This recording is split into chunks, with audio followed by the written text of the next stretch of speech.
Hello and welcome to AKD study zone. आज की इस वीडियो में हम डिस्कस करेंगे तो साइकोलॉजी क्या है, ये किस भाषा से लिया गया है, साथ में इसमें कौन कौन से फादर्स हैं उनके बारे में डिस्कस करेंगे, स्टडी के बारे में इसकी डिस्कस करेंगे और जो फर्स्ट लैब थी वो कब जो है इस्टेब्लिश की गई थी उसके बारे में भी हम इसमें जानेंगे। तो साइकोलॉजी क्या है आप देख सकते हैं यहाँ पर। साइकोलॉजी क्या है, साइकी प्लस लोगस से मिलकर ये साइकोलॉजी हमारा बना है। यानी कि साइकी का मीन यहाँ पर हो जाएगा आपके पास साउल। देखिए साइकी का मतलब क्या हो गया साउल और लोगस का मतलब क्या हो गया साइंस। साइंस ऑफ साउल को मिलाकर क्या बन गया आपका साइकोलॉजी। यानी कि किसकी साइंस है, साइंस ऑफ साउल क्या है हमारी साइकोलॉजी है। अब देखिए साइकोलॉजी इज कॉल्ड, जो साइकोलॉजी को क्या कहा गया, स्टडी ऑफ बिहेवियर कहा गया, स्टडी ऑफ बिहेवियर और माइंड।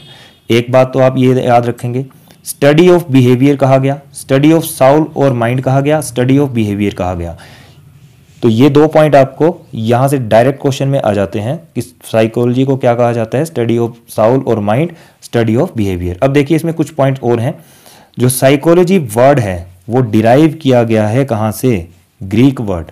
तो साइकोलॉजी जो है ग्रीक भाषा का शब्द है साइकोलॉजी, ठीक है। तो एक क्वेश्चन तो यहां से आपको बनता है कि जो साइकोलॉजी है किस भाषा से, कौन सी भाषा से जो डिराइव किया गया है, तो वो ग्रीक भाषा यहाँ पर आ जाएगा। अब बात करते हैं next point, study of Saul के बारे में देखते हैं। जो स्टडी ऑफ साउल है आपके पास वो किसने दिया, ये दिया आपको गार्नेट ने, प्लेटो ने और एरिस्टोटल ने। तो स्टडी ऑफ साउल के तीन हैं, गार्नेट, प्लेटो, एरिस्टोटल। नेक्स्ट हमारे पास है इसमें स्टडी ऑफ माइंड। जो स्टडी ऑफ माइंड हमें दिया वो है पोम्पोनोजी, ठीक है। पोम्पोनोजी के साथ साथ आप यहां देख सकते हैं ब्रैकेट में ancient Greek philosopher, ancient Greek philosopher. जो स्टडी ऑफ माइंड का डायरेक्ट क्वेश्चन एक बार आया था तो वहां पर पोम्पोनोजी नहीं दिया गया था, आपके पास दिया था एंशियन ग्रीक फिलोसफर।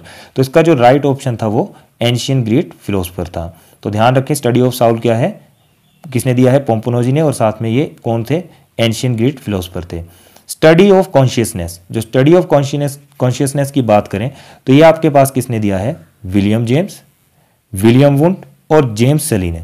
तो इन तीनों ने इस पर काम किया था, किस पे, स्टडी ऑफ कॉन्शियसनेस पे, विलियम जेम्स, विलियम वुंट और जेम्स सली ने। नेक्स्ट बात करते हैं स्टडी ऑफ बिहेवियर। जो स्टडी ऑफ बिहेवियर है ये आपको दिया है वुडवर्थ ने, वॉटसन ने, स्किनर ने और थॉर्नडाइक ने। जो मैक्सिमम टाइम क्वेश्चन बना है तो वहां पर आपके पास ऑप्शन में थॉर्नडाइक दिया गया था, ठीक है। तो स्टडी ऑफ बिहेवियर किसने दिया आपको, वुडवर्थ, वॉटसन, स्किनर और थॉर्नडाइक। तो यहाँ पर ज़्यादातर जो ऑप्शन आएगा वो थॉर्नडाइक आपको देखने को मिलता है। देखिए हमने अभी क्या डिस्कस किया, हमने डिस्कस किया कि साइकोलॉजी क्या है, जो साइकी प्लस लोगस से मिलकर बना, जिसमें साइकी का मतलब है साउल और लोगस का मतलब है साइंस। यानी कि ये कैसी साइंस है, साइंस ऑफ साउल के बारे में हमने डिस्कस किया। अब साइकोलॉजी को क्या कहा गया, साइकोलॉजी क्या है, साइकोलॉजी हमारे पास यहाँ पर science of study of Saul और माइंड है, साथ में और क्या बता दिया गया कि ये क्या है, स्टडी ऑफ बिहेवियर है, ठीक है। स्टडी ऑफ साउल और माइंड, स्टडी ऑफ बिहेवियर। उसके बाद ये जो वर्ड है कहाँ से डिराइव किया गया, तो ये डिराइव किया गया है आपका ग्रीक लैंग्वेज से, ये डिराइव किया गया है, साइकोलॉजी को ग्रीक लैंग्वेज से डिराइव किया गया है। उसके बाद हमने देखा कि स्टडी ऑफ साउल जो है किसने दिया, ये दिया हमें गार्नेट ने, प्लेटो ने और एरिस्टोटल ने। तो ये तीन नाम याद रखें, गार्नेट, प्लेटो और साथ में कौन, एरिस्टोटल। दूसरा पॉइंट है इसमें स्टडी ऑफ माइंड। तो स्टडी ऑफ माइंड की अभी बात की हमने, तो कौन थे, पोम्पोनोजी। और डायरेक्ट क्वेश्चन क्या बना था, एंशियन ग्रीक फिलोसफर भी वहां पर दिया गया था। तो इसका आंसर क्या हो गया था, एंशियन ग्रीक फिलोसफर। तो सेकंड पॉइंट हो गया। थर्ड पॉइंट हमने डिस्कस किया स्टडी ऑफ कॉन्शियसनेस। जो स्टडी ऑफ कॉन्शियसनेस है वो विलियम जेम्स द्वारा दिया गया, विलियम वुंट द्वारा दिया गया और जेम्स सली के द्वारा ये जो है दिया गया, कौन सा, स्टडी ऑफ कॉन्शियसनेस। नेक्स्ट देखते हैं स्टडी ऑफ बिहेवियर के बारे में हमने डिस्कस किया, जो कि वुडवर्थ द्वारा, वॉटसन द्वारा, स्किनर द्वारा और थॉर्नडाइक द्वारा। तो ज़्यादातर जो क्वेश्चन बनेगा वो आपको थॉर्नडाइक से बनता है। नेक्स्ट देखिए यहाँ पर अब बात करते हैं जो फादर ऑफ साइकोलॉजी हैं। जो फादर ऑफ साइकोलॉजी है यहाँ पर हमारे पास वो कौन है, विलियम वुंट। तो विलियम वुंट का नाम याद रखें, ये कौन है, फादर ऑफ साइकोलॉजी, ठीक है। इन्होंने फादर ऑफ साइकोलॉजी जो दिया था। नेक्स्ट इसमें देखते हैं फादर ऑफ मॉडर्न साइकोलॉजी। जो आजकल जो फादर ऑफ मॉडर्न साइकोलॉजी है वो कौन है, सिगमंड फ्रॉइड ने दिया था, ठीक है। सिगमंड फ्रॉइड, यहाँ पर डायरेक्ट क्वेश्चन जो इससे पूछा जाता है कि फादर ऑफ मॉडर्न साइकोलॉजी कौन है, सिगमंड फ्रॉइड है। फादर ऑफ एक्सपेरिमेंटल साइकोलॉजी, जो फादर ऑफ एक्सपेरिमेंटल साइकोलॉजी है वो भी कौन है, विलियम वुंट ही है। ठीक है, तो यहाँ से आपके पास 2 क्वेश्चन अभी तक देखिए कौन से बने, father of psychology William Wundt, father of modern psychology Sigmund Freud, और फादर ऑफ एक्सपेरिमेंटल साइकोलॉजी कौन बताया, William Wundt. Father of structuralism ये भी किसने दिया आपको, विलियम वुंट ने दिया। अब विलियम वुंट से मिलते कितने क्वेश्चन हो गए हमारे पास, देखिए फादर ऑफ साइकोलॉजी एक हो गया, father of psychology William Wundt, father of experimental psychology William Wundt, father of structuralism ये भी विलियम वुंट। अब नेक्स्ट देखते हैं हमारे पास क्या है, फादर ऑफ एजुकेशनल साइकोलॉजी। जो फादर ऑफ एजुकेशनल साइकोलॉजी है ये दिया है हमें एडवर्ड ली थॉर्नडाइक ने। जो थॉर्नडाइक हैं उन्होंने क्या दिया है, father of educational psychology. Father of child psychology किसको कहा गया है, फादर ऑफ चाइल्ड साइकोलॉजी जो दिया है आपके पास वो दिया है जीन पियाजे ने। ठीक है, किसने दिया ये, जीन पियाजे ने। उसके बाद देखिए यहां पर आपके पास है फादर ऑफ फंक्शनलिज्म। जो फंक्शनलिज्म के फादर हैं, जनक हैं, वो कौन है, विलियम जेम्स। तो ये जो है आपके पास कुछ फादर्स के बारे में डिस्कस किया, जो जनक हैं साइकोलॉजी के जनक आपके विलियम वुंट हैं, मॉडर्न साइकोलॉजी के Sigmund Freud, father of experimental psychology William Wundt, father of structuralism ये भी विलियम वुंट हैं। साथ में फादर ऑफ एजुकेशनल साइकोलॉजी की बात की तो Edward Lee Thorndike, father of child psychology Jean पियाजे, फादर ऑफ फंक्शनलिज्म आपके पास विलियम जेम्स हैं।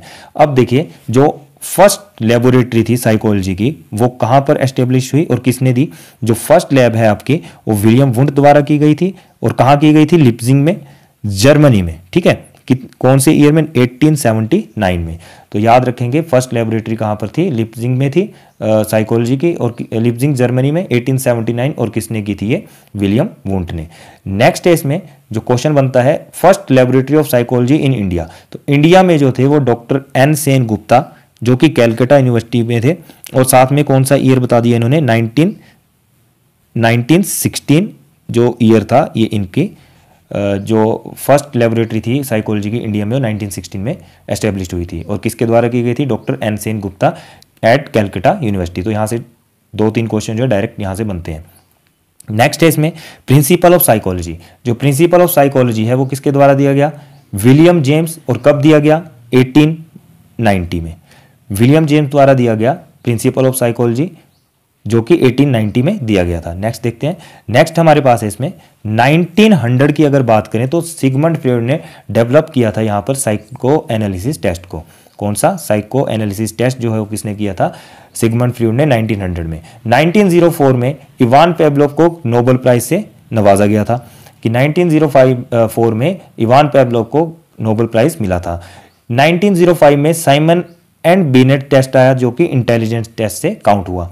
कौन से ईयर में, 1905 याद रखें। ठीक है, 1905 में इंटेलिजेंट टेस्ट किसने दिया, साइमन एंड बिनेट ने। 1953 में science and human behaviour book जो लिखी गई थी वो किसके द्वारा लिखी गई, B.F. स्किनर द्वारा। क्या नाम है बुक का, 1953 में साइंस एंड ह्यूमन बिहेवियर। उसके बाद देखिए 1978 में हर्बर्ट साइमन को नोबेल प्राइज दिया गया डिसीजन मेकिंग टेस्ट के लिए। जितने भी डिसीजन मेकिंग जो टेस्ट थे वो बनाए गए। ठीक है, और डिसीजन मेकिंग टेस्ट के लिए हर्बर्ट साइमन को नोबेल प्राइज जो था दिया गया था। नेक्स्ट देखते हैं एजुकेशनल साइकोलॉजी की डायरेक्ट डेफिनेशन यहाँ से पूछी गई है एक बार कि according to Skinner's educational psychology is the branch of psychology which deals with teaching and learning. जो एजुकेशनल साइकोलॉजी है वो ब्रांच है किसकी, साइकोलॉजी जो डील करती है किसके साथ, टीचिंग और लर्निंग के साथ। ये किसने कहा था आपको, स्किनर ने। Educational psychology is a science of human behaviour. जो एजुकेशनल साइकोलॉजी है वो कैसी साइंस है, वो साइंस है हमारी ह्यूमन बिहेवियर की। नेक्स्ट इसमें क्वेश्चन बनता है कि एजुकेशनल साइकोलॉजी क्या है। एजुकेशनल साइकोलॉजी हमारी क्या है, अप्लाइड साइंस है, और साथ में इसको हम सोशल साइंस भी यहाँ पर बोल देते हैं। जो डायरेक्ट क्वेश्चन बना था यहाँ पर वो बना था एजुकेशनल साइकोलॉजी इज एन, तो ऑप्शन में आपके पास या तो अप्लाइड साइंस होगा या तो सोशल साइंस होगा। अब एजुकेशन क्या है, एक ट्राइपोलर प्रोसेस है जिसमें टीचर, स्टूडेंट और कंटेंट का खास ध्यान रखा जाता है। ठीक है, अगर टीचर होगा, ठीक है, टीचर के साथ स्टूडेंट भी होगा, अब स्टूडेंट के साथ कंटेंट भी होगा, तभी जो है वो ट्राइपोलर यहाँ पर प्रोसेस बनेगा। A teacher should make an attempt to understand the potentialities of his student, which of the following field is related to this object। अब यहाँ पर जो क्वेश्चन आया था एक बार पेपर में, तो क्वेश्चन डायरेक्ट मैंने क्वेश्चन लिखा है कि a teacher should make an attempt to understand the potentialities of a student, which of the following field related to this object. तो यहाँ पर इसका राइट आंसर क्या था आपके पास, एजुकेशनल साइकोलॉजी। ठीक है, नेक्स्ट देखते हैं, branch of psychology which studies behaviour in social situation is called. जो सोशल यहाँ पर वर्ड आया, ठीक है, यहाँ पर जो वर्ड आया सोशल, तो ब्रांच ऑफ साइकोलॉजी जो सोशल से बिहेव करती है वो क्या हो जाएगा, सोशल बिहेवियर। ठीक है, नेक्स्ट क्वेश्चन यहाँ पर आता है कि who was founder of behaviourism. जो बिहेवियरिज्म के फाउंडर हैं वो कौन है, वॉटसन है। कौन है, वॉटसन। तो ये था हमारा साइकोलॉजी का कुछ टॉपिक। ठीक है, तो यहाँ पर हमने जो भी डिस्कस किया उसको आप अच्छे से रिपीट करें, एक बार दोबारा देखें, जहाँ पर पता नहीं लगता है उसको बार बार देखें तभी ये चीज़ें आपको याद होंगी। अगर ये वीडियो आपको अच्छी लगी हो प्लीज़ लाइक शेयर कमेंट जरूर करें, अपने फ्रेंड्स के साथ ज़्यादा से ज़्यादा शेयर करें। इसी तरह से नेक्स्ट वीडियो भी अब डेली की डेली जो है साइकोलॉजी की वीडियो आपको देखने को इस चैनल में मिलेगी। थैंक्स फॉर वॉचिंग, मिलते हैं नेक्स्ट वीडियो में।